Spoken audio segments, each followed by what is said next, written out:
Do you guys know that feeling that's so magical where you're worrying about something deeply and intensely and then suddenly you forget it? And for the life of you, you cannot remember what it is that you were worrying about. Well, this is a magical moment that I attribute to the number 3. So I'm going to tell you a little story about that. So I'm driving to the gym this morning, and that is my potent creation of my day time. I visualize what matters to me, what I want to happen, and how I want to feel. And I think of all of you, and I think, okay, we're in this January numerology challenge. I need to log in one of my courageous moments. I haven't done it yet.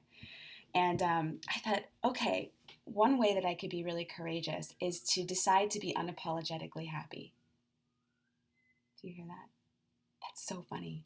My daughter has a 3 as a main part of her chart, and she whistles all the freaking time.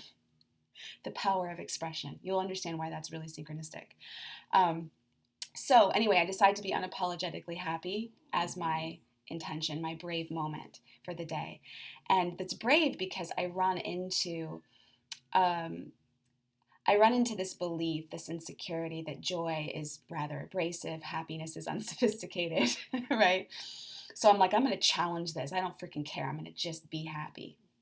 Then my day unfolds and unravels in this incredible way. I manifest 3 separate clients that all give me an amazing secret about the number 3. They just give it to me on a platter, and they all do it in the same exact way. So what I was able to observe and hear, so 2 of them were over the phone, 1 of them was in person. I was able to actually observe how in one moment these people could use the superpower of the number 3 to completely spellcast and toxify their present moment and their lives. And then shift it literally within seconds. And suddenly, they use the spellcasting superpower to illuminate their lives. It was amazing. So each client started off the session telling really, really horrible stories about themselves, about the people in their life, about their world. And you could cut the negative emotion with a knife. I mean, it was so palpable. It was so real to both them and me as their coach, I have to admit, you know? And then through just a little gentle coaching, a little gentle nudging in another direction, they start to tell different stories. They start to use the superpower of self-expression, of spellcasting, to tell different stories, stories that are beautiful and positive and appreciative about their lives. Maya Angelou, I'm butchering this quote, you guys, but it's somewhere along these lines. She said that words, someday we'll be able to measure the power of words. Words are things, and they get into the upholstery, and they get into the wallpaper, they get into the walls, and they get into you. And that is the most perfect quote for the power that we have to influence the way that we see our reality through the stories that we tell.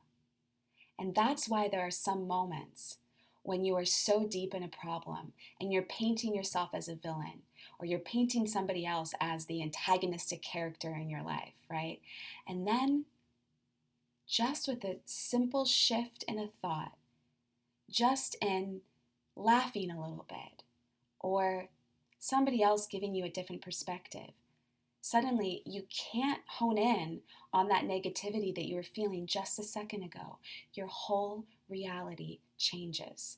If you learn how to use the superpower of the number 3 to tell stories that feed you, that open your heart, that make you feel bright and happy and free, your whole day is going to go different.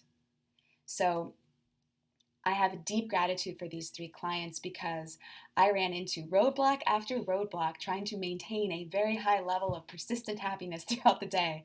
And I'm going to try it again tomorrow now that I know some more secrets behind the number 3.